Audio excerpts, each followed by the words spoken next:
Wesh les BG les charbatteurs, c'est le Crotal et aujourd'hui on se retrouve pour la suite de Yu Yu Hakusho. Plus précisément la suite de mon résumé. Du coup je te renvoie vers ma précédente vidéo qui explique plus en détail ce que je veux dire. Car celle-ci, c'est la partie finale du développement de notre personnage principal, Yusuke. Tu connais, lâche un like et abonne-toi et on continue avec l'arc suivant, le chapitre noir. Fin d'explication des deux premiers arcs et le cas Yusuke se complexifie. Du fait qu'il a affronté la force brute elle-même représentée par Toguro. Mais surtout, à quoi va servir une aussi grande force si aucun ennemi n'est à combattre? L'arc suivant commencera avec les inquiétudes de Enma Junior à propos d'événements qui seront expliqués plus tard dans le récit. Parce que revenons sur Yusuke. Après un rendez-vous avec Botan qu'il aura préféré esquiver pour aller combattre des individus plutôt suspects, il se fera enlever. Du coup le gars a battu Toguro 1v1 tout ça, le gars le plus fort que t'aurais pu voir de tout le manga, et il se fait enlever. Et c'est alors que le monde spirituel enverra Botan, Niei, Kurama et Kuwabara aller le chercher. Car les individus responsables de son enlèvement auront laissé une adresse sur un bout de papier. Mais revenons sur l'enlèvement de Yusuke. Comment s'est-il fait enlever? La personne qui combattra lorsqu'il arrivera au lieu de l'affrontement se nomme Kido. Il explique qu'il est un lycéen et qu'il est véritablement un humain. Sauf qu'après qu'il ait révélé ça, il utilisera une technique qu'il nommera territoire. Technique qui rendra impuissant Yusuke. Une fois Yei, Botan, Kuwabara et Kurama arrivés au lieu de rendez-vous, ils rencontreront les responsables de l'enlèvement de Yusuke, mais surtout, ils apprendront à connaître leur technique nommée territoire. Technique qui consiste à étendre un champ d'action dans lequel il y aura des conditions et des règles que l'utilisateur ou les victimes devront suivre. Cela peut aller jusqu'au contrôle physique grâce à l'ombre émise, comme un Shikamaru, mais à ne pas oublier que Yu Yu Hakusho est sorti en 1990, au changement d'apparence pur et simple. Bref. On apprendra que toute cette manigance avait été faite par Maître Genkai pour montrer à Yusuke et les autres qu'il y avait d'autres personnes plus fortes qu'eux dans d'autres domaines que la force. Et voilà ce qui sera expliqué de par cette dernière. Tu n'arrêtes pas de nous parler d'ennemis, mais qui sont-ils et où se cachent-ils puisque ceux que nous venons d'affronter n'étaient là que pour nous entraîner? Tu vas le savoir. Allez, explique-lui, Kido. Oui, maître. Dès l'instant où nous avons pris conscience de nos nouveaux pouvoirs, nous nous sommes rendus tous les trois chez Maître Genkai. C'est là que nous avons eu vent de votre extraordinaire puissance spirituelle. En fait, il n'y a que très peu de temps que nous avons acquis nos pouvoirs. Nous n'y connaissons presque rien. Nous voulions apprendre et soudain... Oui, et soudain, nous avons appris l'existence du tunnel du monde des ténèbres. Le tunnel du monde des ténèbres? C'est un trou, une sorte de frontière qui permet de relier le monde des ténèbres au monde des humains. Non, ce n'est pas vrai! Si, il semblerait que quelqu'un ait repris à son compte le projet démoniaque de l'ancien patron du tournoi des arts martiaux de l'ombre, ce cher monsieur Sakyo. Tout ce qui se passe par rapport au portail se passe à Mushiori. C'est là-bas qu'un passage vers le monde des ténèbres essaye d'être ouvert par un ennemi pour l'instant inconnu. Les personnes pouvant créer des territoires provenant de là-bas, on comprendra très vite que ceux-ci sont les effets du passage qui est en train d'être ouvert. Et après que nos protagonistes reçoivent l'appel de Enma Junior, on saura ce qu'il faut savoir. Bon, voilà ce que je sais. Il y a en fait 4 étapes incontournables pour que s'effectue correctement l'ouverture d'un tunnel qui fasse office de frontière entre le monde des humains et le monde des ténèbres. Dans la première phase, une atmosphère viciée se répand dans le monde des humains. Des matières toxiques et des créatures rudimentaires des ténèbres prolifèrent. Au cours de la deuxième phase, certains humains voient se développer en eux certains pouvoirs en raison du rapprochement du monde des ténèbres.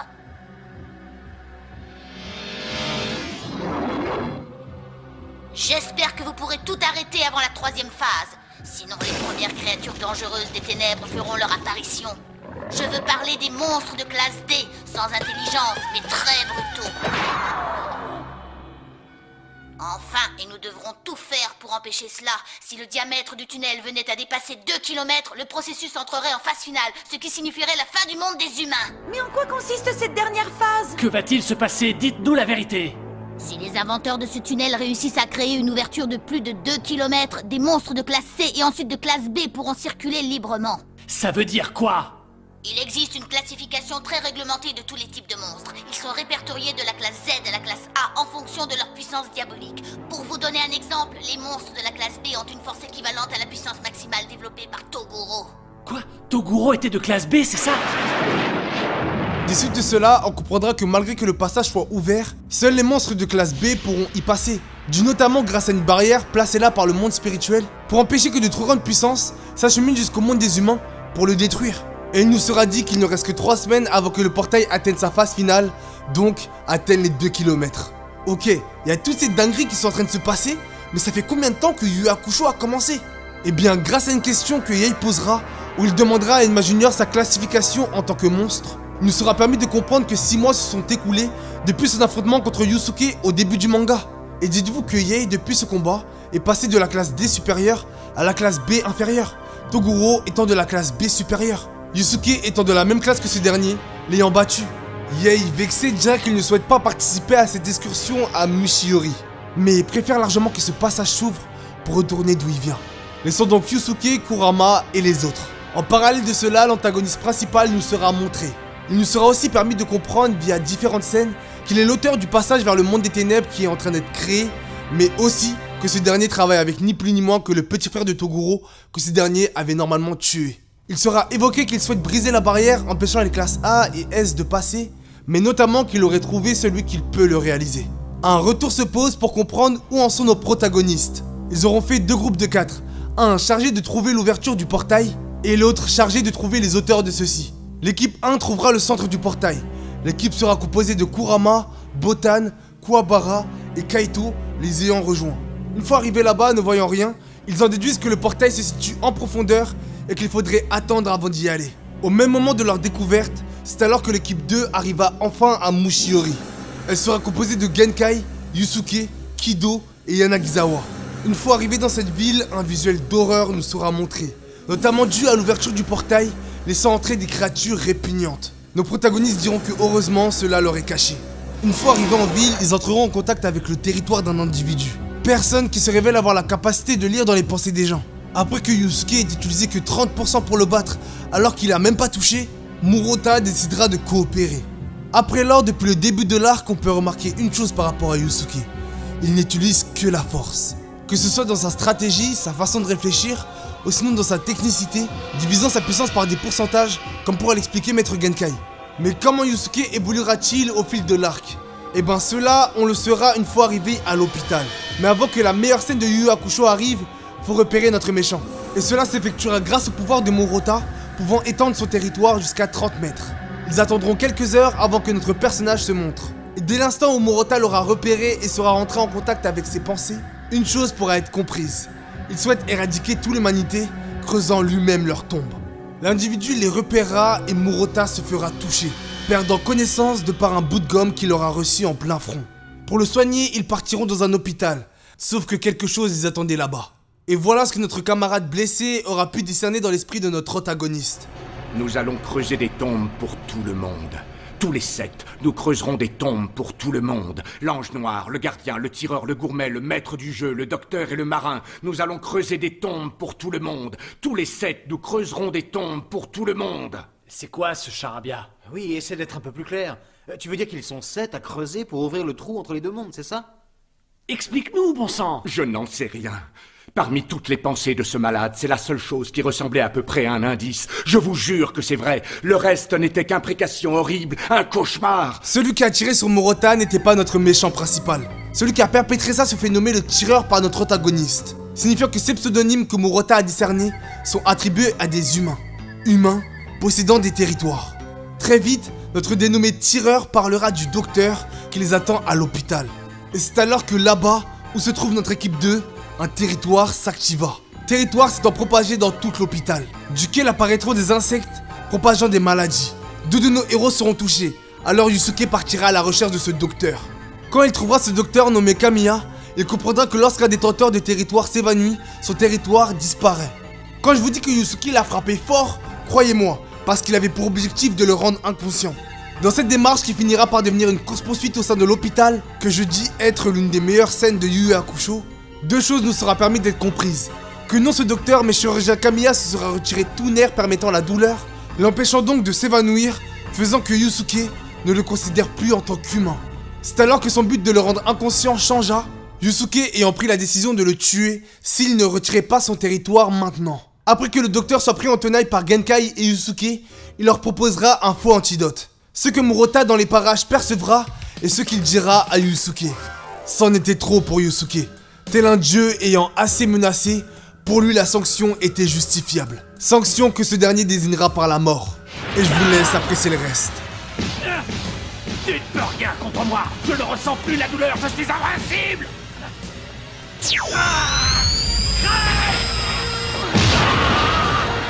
Il traversera la vitre et rendra son dernier souffle.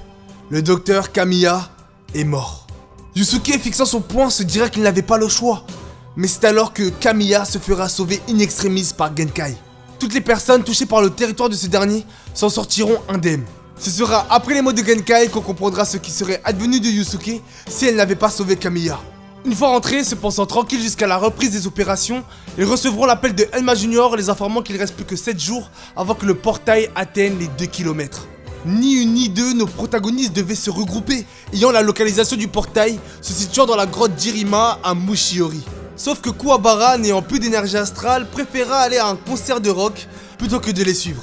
Sur la route du retour, il se fera attaquer par un des hommes cités précédemment. Ce sera plus précisément le marin, pouvant utiliser grâce à son territoire toutes sortes de liquides. Et dû à la situation climatique, il se retrouve à son avantage. Tous ses amis se feront emprisonner dans le territoire du marin. Même Kuwabara se fera capturer en essayant de les sauver. Mais comment s'en libérer? Eh bien, ce soi-disant marin dira que, en fait, c'est impossible, car ce territoire n'est pas dans la même dimension que la leur. Lorsque Kuwabara verra que ses amis se noient et qu'il est sur le point de se noyer à son tour, il commencera à se déchaîner sur les parois du territoire du marin, assénant ces dites parois avec des coups de poing.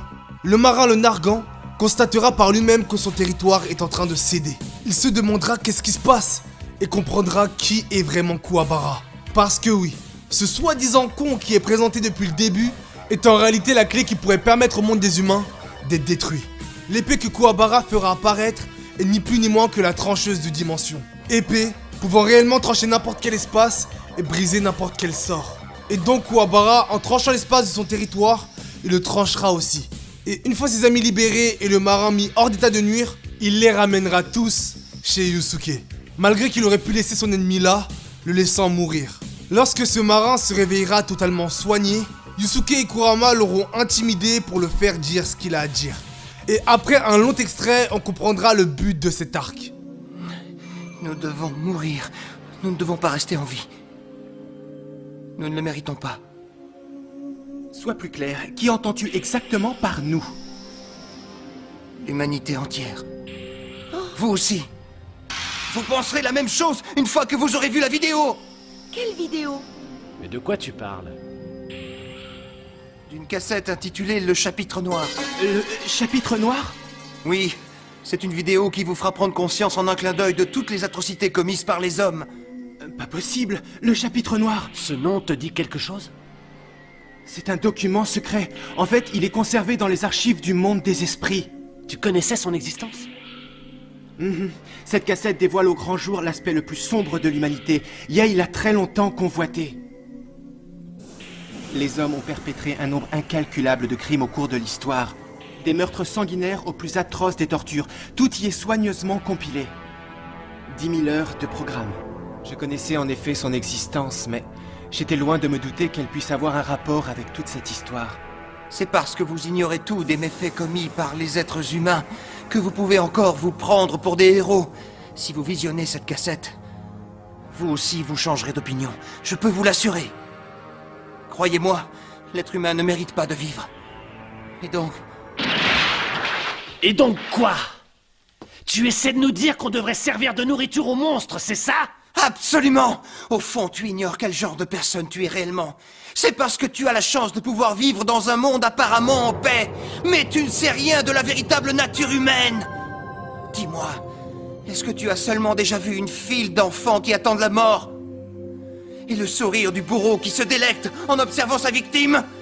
Ou bien encore, le regard d'une mère dont on assassine l'enfant sous ses propres yeux?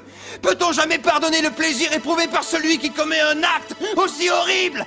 J'ai vu des hommes chanter en affligeant les pires tortures, d'autres avaient les yeux qui brillaient de joie. Est-ce que tu comprends? Un être humain peut en tuer un autre avec le sourire aux lèvres. Toi aussi tu en es capable, mais tu n'en as pas encore conscience. Allez, viens, on va faire un tour dehors. Ça ira mieux après. Yusuke, pour faire comprendre quelque chose au marin nommé Mitarai, il lui dira tout simplement que dans cette humanité qu'il déteste tant, il y a Kuwabara qui l'aura sauvé, malgré que son adversaire le voyait mort. Et donc ces mots briseront tout ce en quoi Mitarai croyait, pensant réellement qu'aucune chance ne devait être donnée à l'humanité. Mais lorsque Kurama entendra parler du Chapitre Noir, non seulement il avertira Yusuke par rapport au changement que ça peut causer dans la moralité d'un individu, mais aussi que sûrement, suite à une discussion récente avec Enma Junior, que ce dernier connaît l'auteur de tous ces méfaits. Ce qu'il fallait pas dire à Yusuke parce qu'il appela directement Enma pour lui demander plus d'informations ou sinon il arrêtait la mission. Enma Junior parlera de Shinobu Sensui, c'est lui le responsable derrière tout ça. Il expliquera qu'il est le prédécesseur de Yusuke en tant que détective spirituel. Et lorsque Enma vint sur Terre, il leur expliquera tout. Sensui est venu au monde avec une très grande sensibilité aux esprits. Depuis sa plus tendre enfance, il a dû lutter sans cesse pour repousser les attaques des monstres et autres esprits maléfiques. Sa vie était constamment menacée. Il avait un très grand sens de la justice. Et puis il y a eu cet événement qui l'a profondément bouleversé et lui a inspiré son dégoût des hommes. Quel événement? Tout est parti d'une tâche que je lui avais confiée. On peut même dire que ça a été la dernière mission qu'il a effectuée pour moi. En quoi consistait-elle? Il était chargé de boucher le tunnel qui relie les ténèbres au monde des humains. Quoi? Attendez, c'est la même mission que nous? C'est bien ça? Le contexte était bien moins critique. À l'époque, l'ouverture n'était pas aussi effrayante que celle contre laquelle on doit lutter aujourd'hui. Ce n'était qu'un petit tunnel d'une dizaine de mètres environ, permettant à certains de faire passer des monstres de faible catégorie. Les responsables formaient une organisation secrète qui se livrait à toutes sortes de trafics, notamment celui des êtres vivants, le Black Book Club. Les monstres invoqués étaient capturés, puis monnayés contre des sommes d'argent colossales. Le Black Book Club, je connais ce nom. Ce sont les pourritures qui ont séquestré Yukina! Oui, un homme s'était fait une grande renommée dans le milieu en tant que spécialiste de ce type de capture. C'était Sakyo. Oh, Sakyo? Comment? Ce fumier faisait déjà des siennes alors que je n'étais encore qu'à l'école maternelle? Les monstres étaient capturés pour ensuite être vendus à des hommes qui les utilisaient pour assurer leur protection personnelle. Celui qui a inventé ce procédé, c'est Sakyo. Togashi, à travers ce parallélisme entre les situations, c'est comme s'il nous montrait un schéma. Schéma qui se porte surtout vers le protagoniste. C'est comme s'il nous disait que après cette mission où Yusuke doit fermer le portail vers le monde des ténèbres, un changement majeur arriverait à Yusuke, en bien ou en mal. Mais qu'est-ce que Sensui découvrira dans cette mission qui lui fera changer drastiquement sa mentalité? Eh bien, tout simplement les sourires d'humains se complaisant dans l'horreur. Une mare de sang, des boyaux, toutes sortes d'objets faits pour la torture, des bêtes ténébreuses attendant la mort. Togashi, à travers cette planche, il aura été radical. Comme le chemin qui fera prendre à son personnage, car Sensui, après cet événement, ne considérera plus l'humain comme une personne. Et Sensui pensera recevoir une mission divine, éradiquer toute l'humanité. C'est alors qu'on le verra par la fenêtre sur le bâtiment d'en face, suivi du tireur. Ayant trouvé l'appartement de Yusuke, après avoir mis un mouchard sur Mitarai. Dites-vous que le gars il est tellement préparé dans son plan qu'il prévoit même les trahisons de certains de ses membres. Kuwabara, fier de ses nouvelles aptitudes, se dit qu'il peut le démarrer. Et pour ça il se dirigera vers l'extérieur suivi de Yusuke. Une fois arrivé en bas du bâtiment, on verra Sensui, qui dira qu'il ne reste plus que 2 jours avant que le portail n'atteigne les 2 km. Yusuke sans attendre affrontera Sensui, mais malgré tout ce qu'il pourra lui faire, il ne le touchera pas. Dû à une technique que ce dernier utilise, la technique de l'ange noir. La technique de l'ange noir, c'est une technique qui fait appel à la force des jambes. Le haut du bassin dévie et esquive à la fois les coups, permettant ainsi aux jambes de porter librement la totalité des attaques. On ne peut l'apprendre qu'après avoir maîtrisé toutes les autres techniques. Elle est d'une efficacité redoutable. Elle est même considérée par les grands maîtres comme l'une des techniques de combat les plus puissantes. Pour résumer, le haut du corps part les coups et le bas attaque. Il pourra mixer cette technique avec une autre transformant son énergie astrale en sphère. Combinant les deux, l'attaque se nommera la sphère de l'ange noir. Yusuke en difficulté, il recevra l'aide de Kuwabara, essayant de faire apparaître l'épée transdimensionnelle, ce qu'il n'arrivera pas à faire. Sensui le dira de sa bouche, c'est bien grâce au pouvoir de Kuwabara que ses plans pourront arriver à terme. L'affrontement se transformera en 1v3 car Kurama rejoindra le combat. Le combat finira par devenir une course-poursuite, nos héros poursuivant Sensui. Mais pendant cette dernière, Kuwabara se fera capturer par les complices de notre antagoniste. Yusuke voulant arrêter la voiture décochera un puissant rayon astral, ce que Sensui arrêtera seulement avec une sphère de l'ange noir. Chose qui fera douter Yusuke par rapport à ses capacités. Juste après ça, Yusuke les pourchassera à vélo. Ouais, il les rattrape à vélo alors qu'ils sont en voiture. Sauf que c'est à ce moment-là que le tireur réapparaîtra. Il contraindra Yusuke à l'affronter, faisant gagner du temps à Sensui. Après qu'il ait mis des sortes de cibles sur le corps de Yusuke, faisant que ses projectiles, quoi qu'il arrive, le touchent, le narrateur nous expliquera son territoire, mais surtout qui il est. À présent, retiens bien mon nom et mon visage. Je m'appelle Agiri. Agiri Kaname. On me surnomme également le tireur. Agiri Kaname, surnommé le tireur grâce à son pouvoir. Son territoire s'étend sur 200 mètres. Il appose des marquages sur le corps de son ennemi, ce qui lui permet, grâce à sa technique, de ne jamais manquer sa cible, car ses projectiles poursuivent l'adversaire jusqu'à l'atteindre. Au début, Agiri lui balançait toutes sortes de projectiles qu'il avait concentrés d'énergie astrale pour faire mal, tu connais. Mais quand il lui a balancé le camion, c'est là que j'ai compris qu'il avait pas le temps, le frérot. Camion qui obligera Yusuke à courir. Sauf que Agiri, à distance, muni d'un pistolet, le fera exploser. Chose à laquelle Yusuke aurait pas pu en échapper dû à sa condition d'humain, s'il n'y aurait pas eu Yei pour le sauver. Yei mettra hors d'état de nuire le tireur, faisant que les cibles sur Yusuke disparaissent. Par la suite d'un combat où Yei voulait voir les réelles capacités de Yusuke, combat qui finira par une égalité, et ben Yei les rejoindra dans leur course pour arrêter Shinobu. Ah et aussi j'oubliais, il y a deux monstres qui sont apparus devant Yusuke et Yei. Monstres signifiant que la phase 3 avait démarré. Il ne fallut qu'un coup de lame de la part de Yei et qu'un coup de poing de Yusuke pour les désintégrer. Chose montrant alors l'évolution qu'ils ont fait depuis le début du manga. Une fois qu'ils aient rejoint les autres, ils parleront du cas Kuwabara, dû au fait que son pouvoir veut être utilisé par l'ennemi. Mais Mitara expliquera que même si Kuwabara n'a pas envie de rompre la barrière, un individu pourra le faire à sa place. Son nom, le gourmet. Eh bien, c'est très simple. Il mange entièrement son adversaire, c'est tout. Le territoire du gourmet se trouve en fait dans son corps. Après que Yusuke dise avoir confiance en Mitarai, il les suivra lui, Yei et Kurama, partant dans la grotte pour s'occuper des 4 derniers membres qui restent. Je veux pas m'attarder, mais un des membres de l'équipe de Sensui qui était un petit, va canner à cause de Sensui qui lui a pas tout dit sur son territoire. En gros, son territoire c'était un jeu auquel il aura fait jouer nos héros. Sauf que le seul hic, c'est que si le lanceur de jeu perd, eh ben il mourra dans la vraie vie. Chose que Shinobu savait, mais lui a quand même dit de l'utiliser pour les retarder. Quand je vous dis que ce mec c'est une crapule, croyez-moi. Et lorsque les protagonistes arriveront devant la frontière avec le monde des ténèbres, ils verront Kuwabara, le gourmet, un certain Itsuki, auteur de l'ouverture du portail vers le monde des ténèbres, mais surtout ils verront Sensui, assis sur un canapé, regardant un film. Il leur dira que dans 30 minutes, à la fin du film, lors du générique de fin, le portail sera complètement ouvert. Itsuki, auteur de ce tunnel, dira que même s'il le veut, il ne peut pas l'arrêter maintenant qu'il est à la phase 3. Sensui par la suite leur proposera pour récupérer Kuwabara de faire un 1v1 contre le gourmet.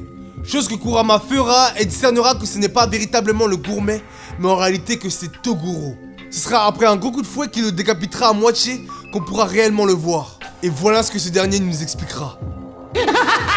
J'ai changé, tu sais, je suis encore plus fort qu'avant. Maintenant, je peux me régénérer autant de fois que je veux. Et je peux absorber n'importe quel pouvoir. Je suis invincible. Comment tuer un être immortel et qui peut en plus de ça ingurgiter les pouvoirs des autres? Eh bien Kurama, grâce à une de ses plantes, l'enfermera dans une illusion. Illusion qui normalement s'arrêtera après la mort de la victime. Sauf que Toguro est immortel, ce qui fait que cette technique durera pour l'éternité. Après cela, Shinobu leur rendra Kuwabara. Sauf qu'il piégera ce dernier avec Mitarai, Yei et Kurama à l'intérieur de l'homme à l'envers, espace créé par la capacité d'Itsuki à modifier les dimensions. Laissant alors Sensui et Yusuke pour un combat final. Itsuki dans l'homme à l'envers expliquera qu'il aurait été acteur dans le changement de Sensui. Étant auparavant un démon que Sensui comptait exécuter, il aura permis à ce dernier de remarquer que les monstres ne sont pas que haine et méchanceté. Sensui disant même après leur rencontre qu'il existe monstres et monstres, les gentils et les méchants. Tout à l'heure, en parlant de Toguro, j'ai parlé de manichéisme. Eh bien, on le retrouve totalement ici. Sensui sera un personnage qui aurait été fait à partir de ce plan-là. Sauf que pour rappeler, j'ai dit que tout à l'heure, lui, l'univers de Togashi n'était pas manichéen. Et donc comment un personnage pourra-t-il évoluer dans un univers avec lequel il s'oppose? Ce sera cette question qui poussera Itsuki, s'étant fait épargner, à suivre Sensui. Et la suite, vous la connaissez. Lors du combat opposant Sensui à Yusuke, une chose nous sera permis d'être comprise de sa part. Cela concernera le réel but de Shinobu, mêlé avec des explications sur le travail de détective spirituel. Tu as dû remarquer la même chose que moi, Urameshi.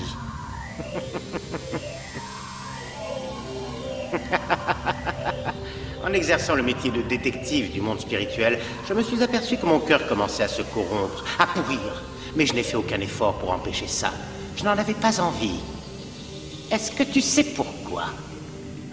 Parce que j'ai compris petit à petit que cet aspect corrompu faisait partie de ma personnalité.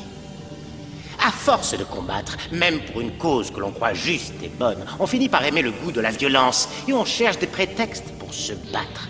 Le but et le moyen sont finalement inversés. Tu deviendras comme ça toi aussi, tu le sais. Visiblement, tu es pourri de l'intérieur et nous sommes très différents.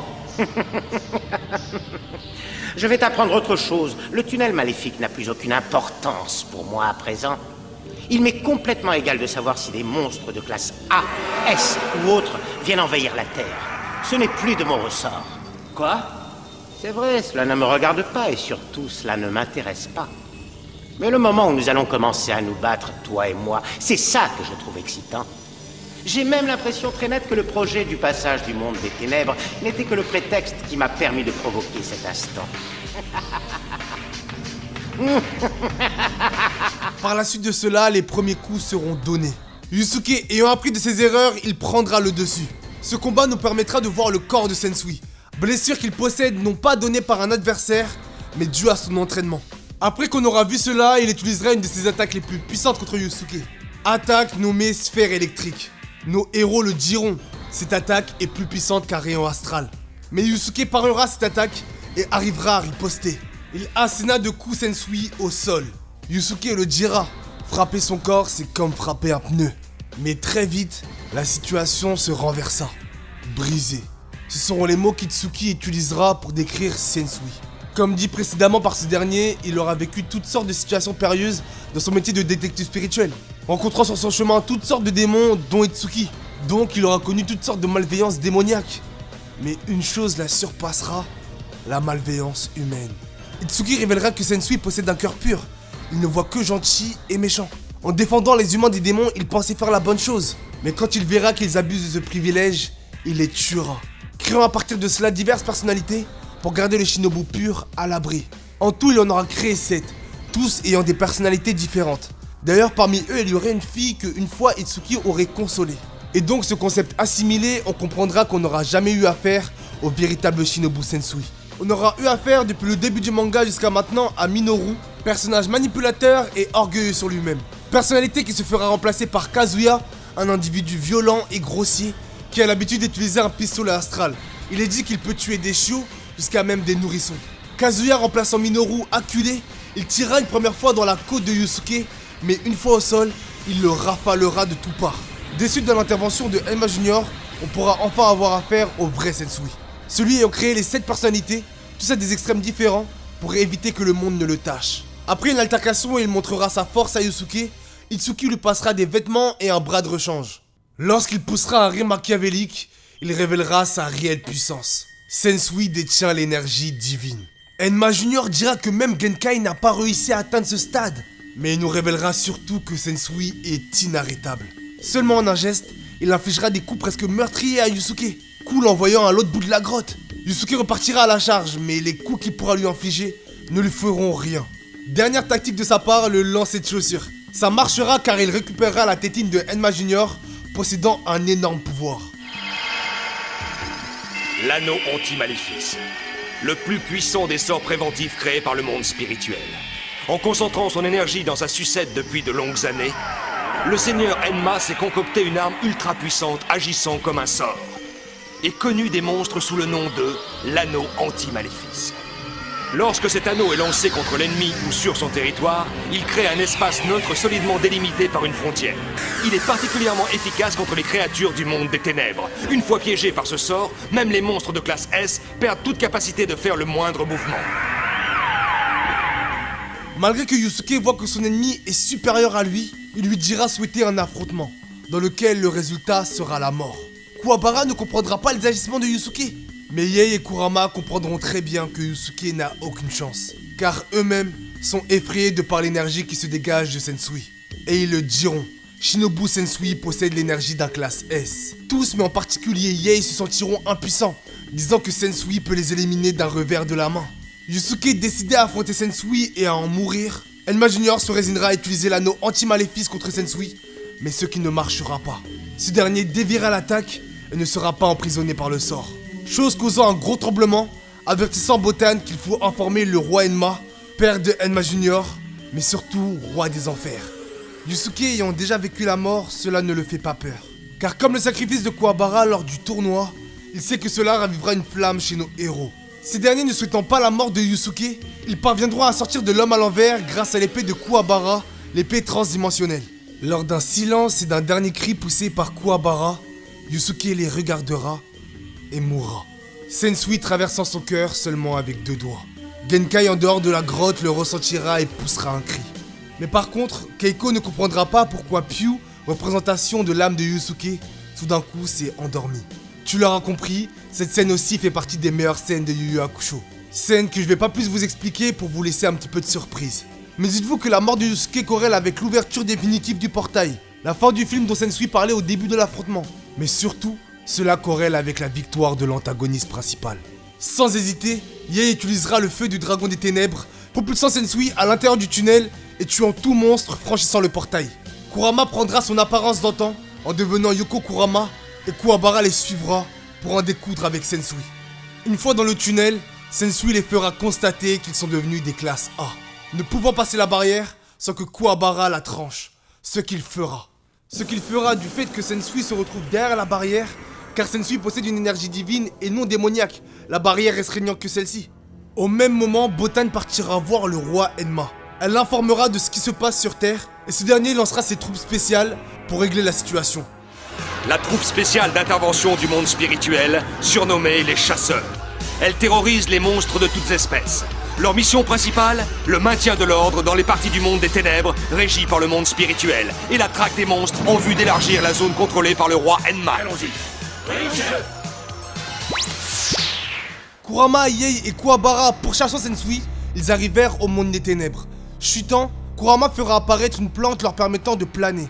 Pensant alors que Sensui allait s'écraser au sol, ils le verront voler. Et c'est à ce moment-là que Sensui expliquera que du fait qu'il possède l'énergie divine, il devient par le fait un ange, lui permettant alors de voler. Et donc les anges existent ou ont existé dans Yu Yu Hakusho. Et voilà ce que Sensui rajoutera par rapport à eux. Les anges ont toujours été considérés comme les messagers des dieux. Dans un passé très lointain, les humains qui ont pu voir des êtres irradiant l'énergie divine comme je le fais en ce moment, ont développé cette croyance à la fois par peur de leur dieu et par respect pour eux. Dans sa phase ultime, l'énergie divine fusionne avec la nature. Personnellement, je trouve les vents du monde des ténèbres difficiles à domestiquer. On dirait que tout lui est possible à ce crétin. C'est pour ça que ceux qui découvrent le monde des ténèbres ne veulent plus le quitter. Par rapport à ce que Kurama aura dit, on comprendra que l'environnement du monde des ténèbres permet d'accentuer l'énergie de chacun et donc permet une force supplémentaire. Ce qu'on pourra voir avec eux après qu'ils aient atterri lorsqu'ils attaqueront Sensui qui aura revêti l'armure d'énergie divine, lui permettant par conséquent une défense infaillible. Mais à noter qu'il se prend l'épée remplie de feu du dragon de Yae, mais par contre, prend le soin d'esquiver l'épée transdimensionnelle de Kuwabara, signifiant qu'elle peut faire mal. Keiko et la sœur de Kuwabara s'inquiéteront de pourquoi Pyu se retrouve dans cet état.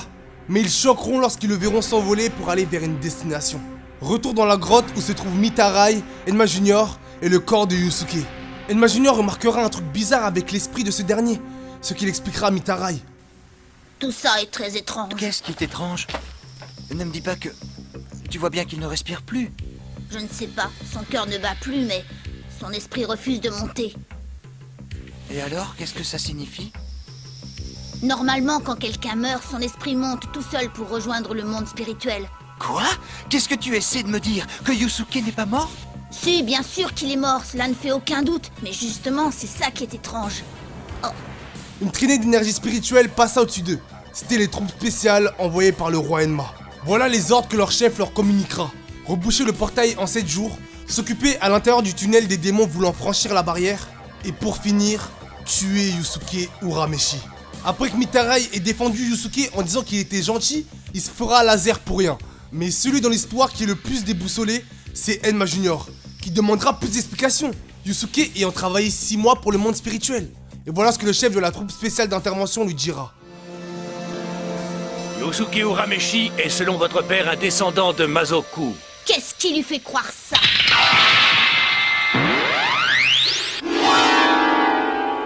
arrêtez de dire des bêtises. Les parents de Yusuke sont tout ce qu'il y a de plus humain.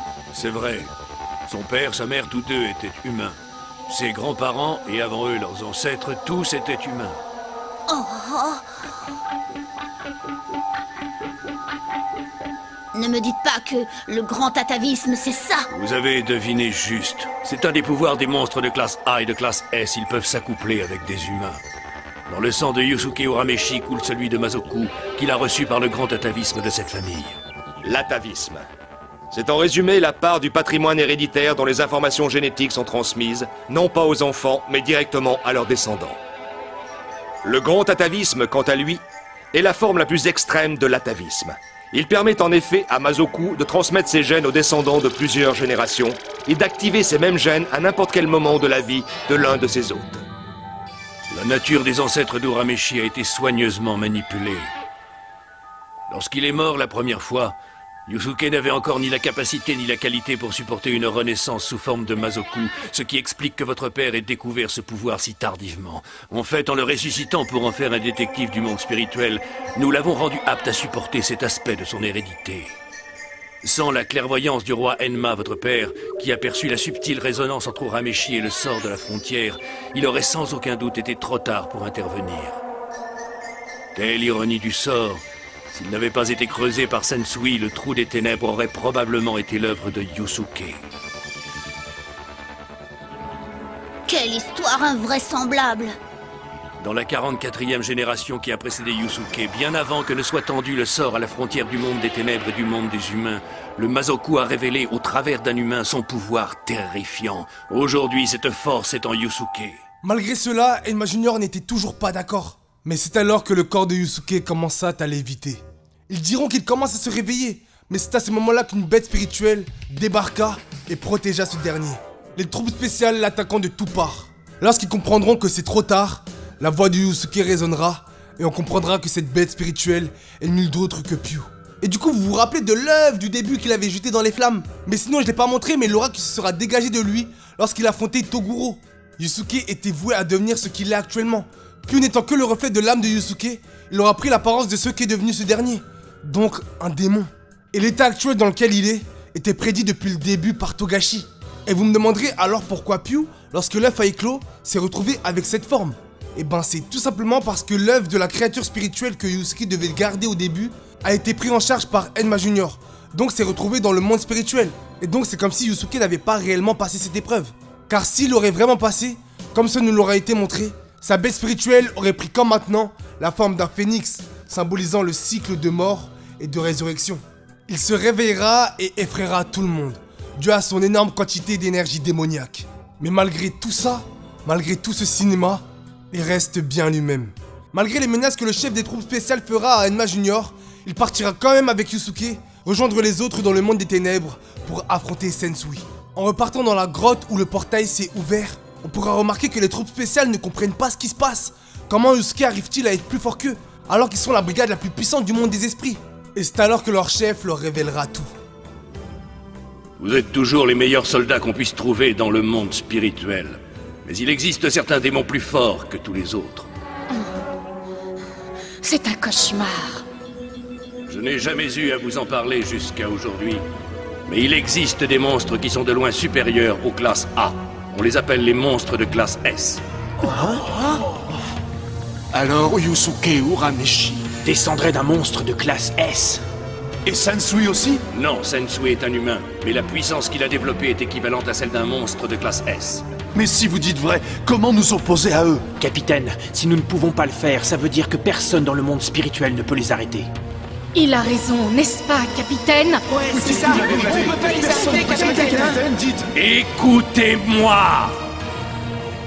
Il y a une différence de nature capitale entre eux et nous. S'ils sont forts pour attaquer, nous le sommes pour nous défendre. Nous devons réparer la frontière à l'aide d'un sort qui empêchera le passage des monstres de classe A et de classe S. Êtes-vous prêts pour cette mission? Votre réponse, soldats? Oui, chef. Tous ensemble, nous allons reboucher ce trou. Nous avons 48 heures pour le faire, pas davantage. Alors, au travail. Oui, chef. Yusuke, une fois arrivé dans le monde des ténèbres, tout le monde choquera du fait qu'il soit encore en vie. Kuwabara dira que pourtant son cœur avait arrêté de battre. Et Yusuke remarquera que même maintenant, son cœur ne bat toujours pas. Après un rire de Yei et Kurama, ils lui expliqueront que maintenant qu'il est devenu un démon, Son cœur a bien arrêté de battre, mais par contre le noyau, lui, a repris le relais. Donc oui, Yusuke c'est un petit peu un cadavre. Mais après qu'il se soit réjoui du retour de Yusuke, Sensui passa en mode offensif et changea de combinaison divine. Nos personnages principaux dans les airs, Yusuke restera sur la plateforme pour affronter Sensui. Dites-vous qu'à ce stade du manga, le niveau de puissance est tel que juste l'impact du coup décoché détruira la plateforme sur laquelle Yusuke et Sensui étaient, plateforme faisant l'envergure d'une petite île. Sensui et Yusuke se battaient d'égal à égal. Lorsque un mettait un coup, c'était le tour du suivant. Malgré que Sensui était toujours supérieur à Yusuke. Ce dernier n'arrivant pas à utiliser son énergie démoniaque due à son apparition récente. Jusqu'à ce que soudain, Yusuke entendit une voix dans sa tête lui disant de lâcher prise. Une forte énergie démoniaque se dégagea de lui. Ses cheveux prirent du volume et d'étranges marques tribales apparurent sur sa peau. Alors que tout à l'heure le combat était à l'avantage de Sensui, son avantage se perdit lorsqu'on vit Yusuke dans cette forme-là. Des coups de poing le faisant saigner, des écrasements de poitrine qui feront de même, sans oublier les coups de tête. Sensui était à sa merci. Les agissements de Yusuke viendront même à faire dire à Kurama que ce dernier est le digne descendant du Mazoku Raizen, dieu du combat. Mais sauf que nos protagonistes ne savent pas que Yusuke ne contrôle pas ce qu'il fait. Ils l'apercevront après que ce dernier, pour conclure le combat avec Sensui, ait décoché un rayon astral plus dévastateur que tout ce que Yusuke avait sorti avant. Mais que reprenant ses esprits, et dit à Sensui de faire attention à l'attaque qui arrivait. Pourquoi dirait-il ça? Mais ce dernier le prendra en pleine figure quand même. Les ravages de son attaque dépasseront même la ligne d'horizon. Et une fois près du corps de Sensui, Yusuke aura un agissement plutôt bizarre. Sensui, lève-toi, réveille-toi, dis quelque chose. Hé, le combat qu'on vient de faire ne compte pas, tu entends? Ça ne compte pas, il faut l'annuler et recommencer. Je te dis de te relever et de venir te battre avec moi. Qu'est-ce qui te prend de dire des choses aussi bizarres? Ça ne va pas, Urameshi? Tu l'as explosé, le combat est fini. Désolé, mais ce n'est pas moi qui l'ai mis dans cet état. Tu délires complètement. Je te dis que c'était moi sans être moi. Quand j'ai compris que j'étais manipulé, le rayon astral était déjà parti, il était trop tard. Cette histoire n'a aucun sens, explique-toi. Sensui, Kurama, tu n'as pas des plantes médicinales ou un remède de ce genre. Il n'y a que toi qui puisses le remettre sur pied. J'ai épuisé la quasi-totalité de mes réserves en combattant contre lui. Je vais voir ce que je peux faire, mais je crains d'avoir à peine de quoi soulager sa douleur. Soulager sa douleur, c'est déjà mieux que rien. Je ne veux plus qu'il souffre. Viens m'aider ou donne-moi ce que tu as. Je m'en occupe. Ce n'est pas la peine. Il n'en a plus besoin.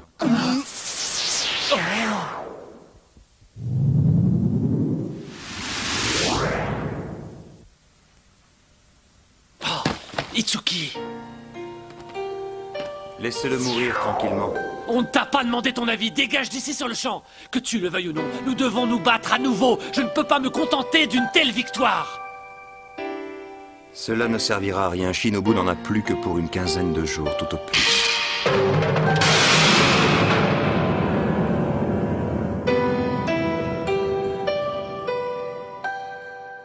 Shinobu souffre d'une maladie pernicieuse. Le docteur Kamiya l'avait informé de son diagnostic. Selon lui, un être humain normal aurait succombé depuis longtemps. De quoi tu parles? C'est vrai ça? Oui, il dit la vérité. Oh, ne crois pas que c'est pour justifier ma défaite. Lors de notre dernier affrontement, tes forces étaient très nettement supérieures aux miennes, je le reconnais. Non! Je n'ai rien à voir avec ce qui s'est passé à ce moment-là! J'avais complètement perdu conscience, ce n'était pas moi qui me battais! Je pense que c'est le contraire, justement. Ton inconscient t'a permis d'utiliser la force que ton conscient était incapable de maîtriser. Pour moi, cela ne fait aucun doute. Cette force venait de toi. Attends, tu es bouché ou quoi? Je te dis que ce n'est pas comme ça que ça s'est passé! Il te reste 15 jours, c'est suffisant. Prends des médicaments et recommençons le combat! Oh non, ce n'est pas vrai, il veut encore se battre, mais qu'est-ce qu'il faut faire pour l'arrêter?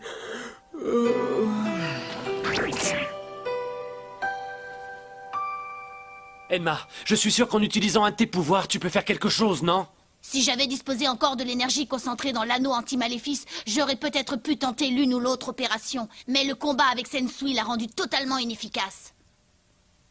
Enfin, il n'y a pas que ça. Auparavant, quand nous étions dans la grotte, j'avais déjà été amené à en utiliser une bonne partie pour... Quoi? Que veux-tu dire par là?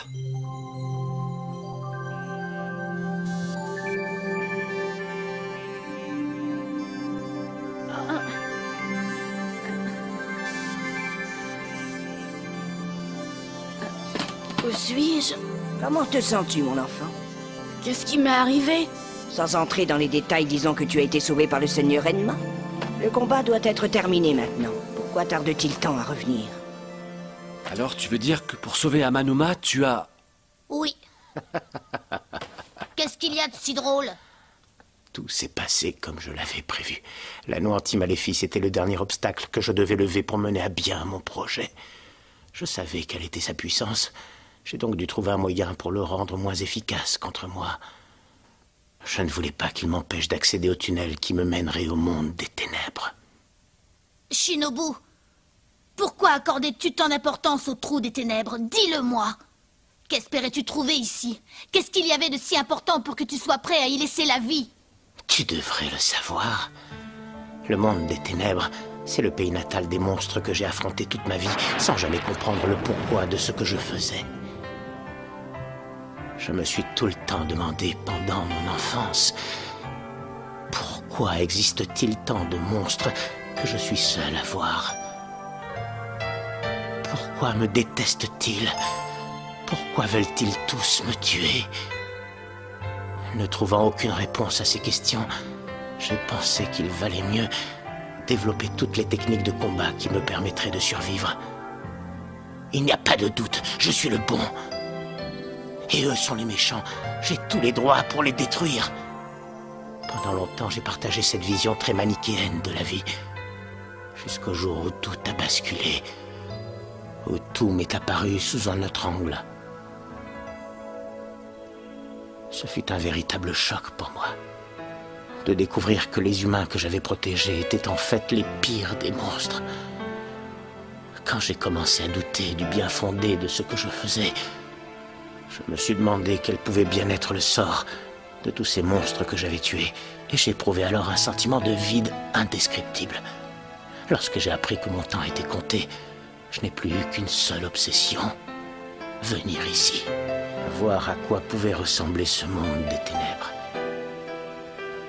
Je suis heureux d'y être parvenu. Aujourd'hui, j'ai atteint mon objectif, mourir dans le monde des ténèbres. Ou plus exactement, mourir par la main d'un de ces monstres que j'ai tant combattus. Je sais très bien que cela n'effacera jamais le sang de tous ces monstres que j'ai sur les mains, mais... Shinobu. Urameshi, si tu savais comme tu as l'air heureux quand tu es en train de te battre. Moi aussi, j'ai pu, pour la première fois, connaître un instant ce plaisir grâce à toi. Je te remercie.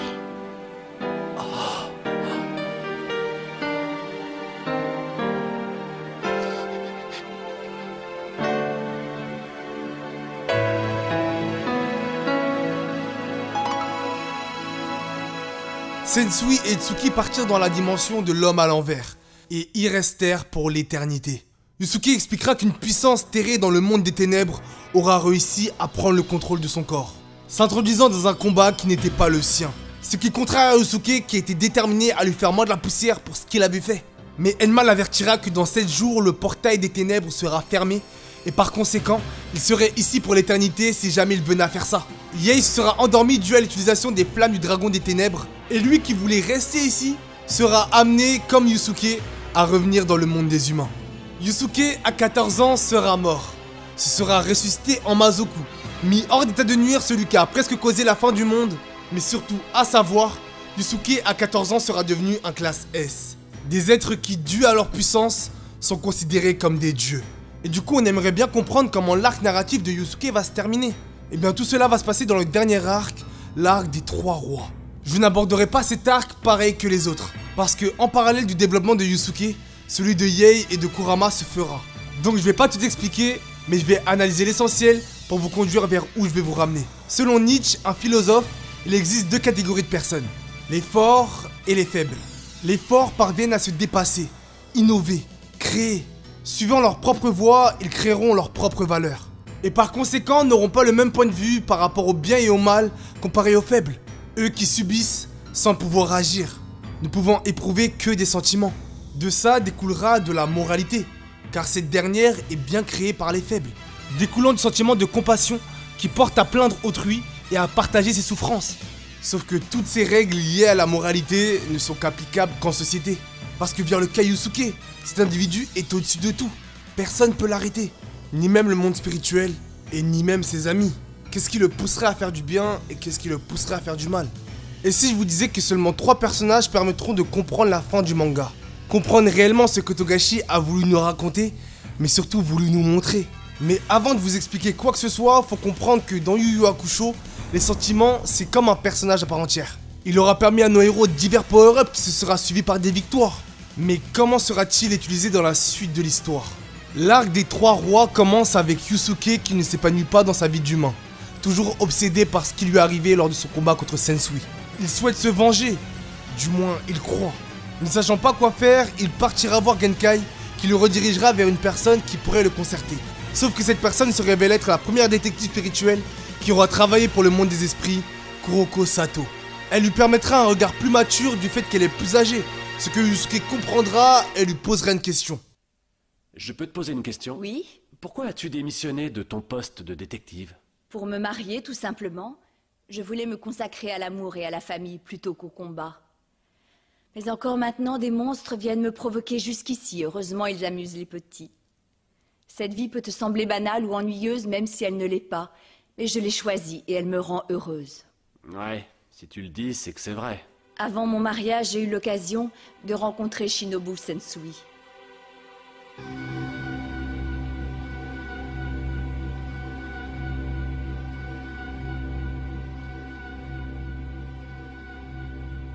Sa puissance spirituelle était palpable à des kilomètres à la ronde. Sensui, malgré une forte énergie astrale, aura été fragile, puisque le pouvant, séparant son âme en divers personnages, lui permettant de survivre à la société. Mais lui, le Sensui fragile, sera immaculé, et on aura affaire à cet individu lors de ses derniers instants. Il nous aura permis, avec sa vision manichéenne de la vie, de comprendre qu'il n'y avait pas de gentils ni de méchants, mais simplement des êtres avec des besoins différents. Par la suite, des envoyés du père ancestral de Yusuke, Raizen, viendront. Ils diront qu'ils ont besoin de lui pour une guerre qui est sur le point d'arriver, guerre qui se déroule entre les 3 plus grandes puissances du monde des ténèbres. Les fondements de cette dernière, la nourriture. Les démons mangeant majoritairement des humains, une des puissances voulurent changer cette alimentation principale. Cette puissance était Raizen, jeu du combat, Mazoku de classe S. Yusuke parlera avec eux et viendra à dire quelque chose qui se révèle être choquant pour le public. Il aura dit que la question de manger des humains est un besoin purement matériel. Mais ça veut dire quoi ça? Yusuke mange des humains maintenant? Eh bien, pour comprendre cela, il faut comprendre la pyramide de Maslow, la pyramide des besoins. La comprendre, c'est comprendre Yu Yu Hakusho. Au sommet de cette dernière, l'accomplissement personnel. Arriver à ce point-là, c'est finir le jeu. Et donc, si tu me suis bien, toutes les catégories que tu verras dans cette pyramide pourront être retrouvées dans Yu Yu Hakusho. Donc même le besoin physiologique qui est de manger, boire et dormir. Et pour revenir sur ce que j'ai dit avec Sensui, il n'y a pas de gentils ni de méchants. Il y a juste des êtres avec des besoins différents. Voilà pourquoi le besoin physiologique qui est pour un démon de manger des humains sera décrit comme un besoin matériel de la part de Yusuke. Les démons envoyés par Raizen savent que Yusuke les rejoindra. Ils lui donneront alors un délai d'1 semaine avant qu'il les rejoigne dans le monde des ténèbres, sachant que ce dernier a des choses à régler avant d'y aller. La première détective Kuroko aura tout entendu. Ayant écouté les dires que Yusuke disait aux démons, elle lui dira qu'il n'appartient plus à ce monde, plus précisément qu'il n'est plus humain. Ce dernier pouvant dire à un démon que manger des humains est un besoin matériel. Après cela, Yusuke est parti. Mais s'il n'est plus humain, qu'est-il? Un Mazoku? Eh bien ça, on l'apprendra après. Parce que Yusuke, la veille de son anniversaire, demandera Keiko en mariage. Il lui dira que le lendemain de cette discussion, il partira dans le monde des ténèbres. Et que dans 3 ans, jour pour jour, il reviendrait pour finir le boulot quoi. Bref, le lendemain, grâce au monde des esprits qui veulent se débarrasser de ce classe S sur Terre, il aura le droit à un portail fait pour lui, l'emmenant vers le monde des ténèbres. Là-bas, il fera la rencontre de son ancêtre, Raizen, dieu du combat, Mazoku de classe S, âgé de plus de 3000 ans. Yusuke sera allumé, jusqu'à la fin du manga, son père il est encore plus fort que lui. Parce que Togashi ne nous aura pas intégré ce personnage pour avoir un bête de combat père-fils. Parce qu'il nous l'aura intégré pour qu'on ait des origines. Les origines de Yusuke. Pourquoi est-il comme il est? Toshin Raizen est un démon qui a besoin de chair humaine. Il est dit qu'il est anthropophage. Mais pourtant, voilà près de 1000 ans qu'il est jeune. Chose réduisant fortement ses capacités physiques, mais c'est assez suffisant pour mettre des raclés à son fils Yusuke qui pensait pouvoir le tuer. C'est lors de l'épisode 103, nommé La mort de Raizen, qu'on comprendra tout. C'est vraiment un épisode que je conseille puisqu'on voit vraiment le changement radical du Yusuke d'aujourd'hui et le Yusuke du début du manga. Dans cet épisode, on apprendra pourquoi Raizen, pendant près d'un millénaire, s'est privé de son besoin primaire qui était de manger des humains. Ce sera dû à une femme, mère ancestrale de Yusuke, qui réussira à intimider un Mazoku. De cette union naîtra l'arbre généalogique de Yusuke, mais de cette union naîtra des regrets. Les émotions que je ressentais m'ont fait comprendre qu'elle était faite pour moi. Je venais de trouver la femme de ma vie. Je sentais que ce moment était unique et qu'il fallait en profiter. Alors nous nous sommes aimés. Donc, je suis le résultat du croisement de gènes qui a eu lieu cette nuit-là? Oui, et tu peux être fier d'elle. Elle était magnifique. Je ne lui ai pas posé trop de questions, mais j'ai compris qu'elle n'était pas issue d'une famille de guérisseurs ésotériques traditionnels. Elle était devenue ce qu'elle était par sa seule volonté. Et elle avait décidé toute seule d'ingurgiter du poison pour sauver les populations des épidémies et de la guerre. Elle soignait les blessures, guérissait les maladies bénignes ou graves, contrait les épidémies. À côté d'elle, je me trouvais insignifiant. Alors j'ai décidé de ne plus manger d'êtres humains jusqu'à notre prochaine rencontre. C'était une décision qui paraissait pertinente tout à coup. Je n'ai pas pensé à lui demander un autre rendez-vous. Elle est morte en donnant la vie à un enfant. Je ne l'ai jamais revue. La dynastie des Mazoku se caractérise par la longévité exceptionnelle de ses membres. Je pensais donc pouvoir vivre assez longtemps pour rencontrer la femme dans laquelle elle s'était réincarnée. Toute ma vie, je n'ai fait qu'attendre ce jour-là. Mais une femme de sa valeur ne réapparaît pas si souvent. Je pense que le monde des esprits, le monde des ténèbres et le monde des humains ne forment qu'un seul monde. Ils ne sont pas distincts, les âmes s'y promènent indifféremment et même les êtres qui appartiennent au monde des esprits ne savent pas tout des âmes. Tu es mon fils. Cela t'arrive-t-il d'avoir envie de manger des êtres humains? Pas du tout. Je m'en doutais. Tu es différent de moi tout en ayant hérité de mon sang. Je pense que nous, les Mazoku, sommes des mutants en période de transition. Un jour, nous n'aurons plus place dans ce monde. Mais laisse-moi te parler de ce monde. C'est vrai, parlons de ce monde. Car Raizen étant une grande puissance, qui sont les deux autres? Puissance étant égaux à Raizen alors qu'il n'a pas mangé pendant 700 ans, on comprend très vite que même avec un désavantage, il est aussi fort qu'eux. Et donc que c'est lui le véritable individu le plus fort qu'on ait vu. Mais si Raizen en parle, ça veut dire qu'ils sont dangereux. Il parlera de Yomi et de Mukuro. Il dira que Mukuro souhaite que le monde des ténèbres reste comme il est, et ne souhaite aucun mal pour le monde des esprits, ni pour le monde des humains. Ce qui n'est pas le cas pour Yomi. Du coup, vous suivez que lui, c'est le méchant. Lorsque Raizen mourut de faim après 700 ans de jeûne, tout le monde des ténèbres le savait, dû à la disparition de son énergie démoniaque. Des personnes du monde entier viendront se recueillir sur sa tombe. Des démons dissimulant leur énergie démoniaque. Car une fois libérés, tout le monde des démons aura pu percevoir leur énergie. Mais surtout, cela aura permis à Yusuke de comprendre qu'il y aura toujours plus fort que lui. Mais s'il existe des individus plus forts que Yusuke, cachés et dissimulés aux yeux du monde, ne disant pas être des grandes puissances, comment va se finir le manga? Eh bien c'est simple, avec un tournoi. Du coup Togashi nous dit que quoi que Yusuke fasse, il y aura toujours plus fort que lui, et il nous introduit un tournoi. Essayons de comprendre pourquoi il a fait ça. Il nous a introduit un tournoi, mais il aurait pu faire mieux de ouf. Mais on va pas revenir sur ça, parce que je pense très sincèrement que la conclusion de Yu Yu Hakusho est très bonne à mon goût. Mais avant que je te l'explique, abonne-toi, like, commente, tu connais. Tout se passera durant le tournoi. Et un personnage en plus nous sera présenté, le fils de Yomi. Ce qui nous sera présenté, c'est plus précisément la relation père-fils qu'ils détiennent. Shura, puisque c'est son nom, est une sorte de clone de Yomi. Enfin, je le crois. On n'a pas vu sa mère et en plus de ça, il était incubé. Lui et Yomi s'affronteront dès le premier tour du tournoi, fédéré par Yusuke, parce que c'est lui qui l'a proposé, mais il y participe. Lors de cet affrontement père-fils, un point de vue d'enfant soldat nous sera donné de Shura. Il vient de naître, il affronte son père, il veut à tout prix gagner contre lui. Sauf qu'il ne gagnera pas et viendra l'affrontement Yomi-Yusuke.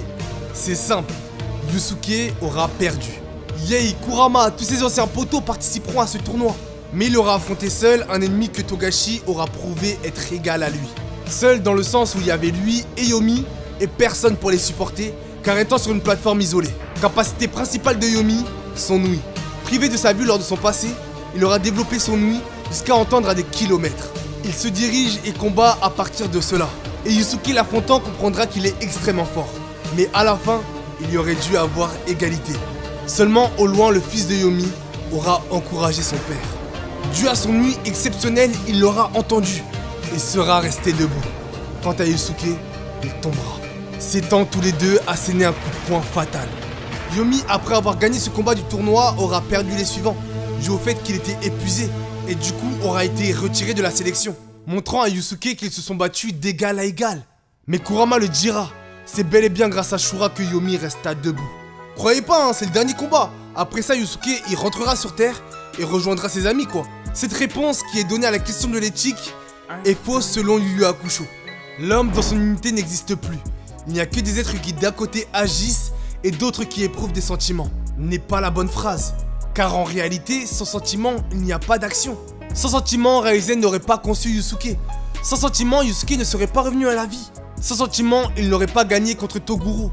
Le dernier combat de Yu Yu Hakusho servira à montrer que Yusuke, sans ses amis, il n'est rien. Et donc c'est logique de finir sur ça, sur des retrouvailles après 3 ans d'absence. Yusuke, alors qu'il aura perdu à la fin du manga, aura coché tous les facteurs de l'accomplissement personnel. Maintenant c'est à vous, à l'aide du manga, d'aller voir quand tel point a été coché. Parce que vous voulez dire, c'est moins bien de le découvrir par soi-même. Parce que aussi je veux que vous regardiez le manga, j'ai omis tellement de points que c'est affligeant. Dites-vous que ça c'est sorti en 1990 et ça s'est fini en 1994. Et c'est l'un des mangas les plus neketsuesques que j'ai pu voir. Chacun aujourd'hui peut avoir sa philosophie de ce manga. Et c'est ça qui le rend incroyable. J'espère que cette vidéo vous aura plu. Elle m'aura demandé beaucoup de temps et beaucoup d'énergie. Mais je reviens fort avec une théorie qui est sur le point d'apporter beaucoup de réponses à des mystères encore irrésolus dans le monde d'Hunter x Hunter. Bref, si t'as vu le planning, tu sais que ça sort le 5 août à 20 h. Mais d'ici là, like et commente pour me dire si t'as kiffé. Et abonne-toi et mets la cloche pour te tenir au courant. Salut les gars, c'était le Crotal.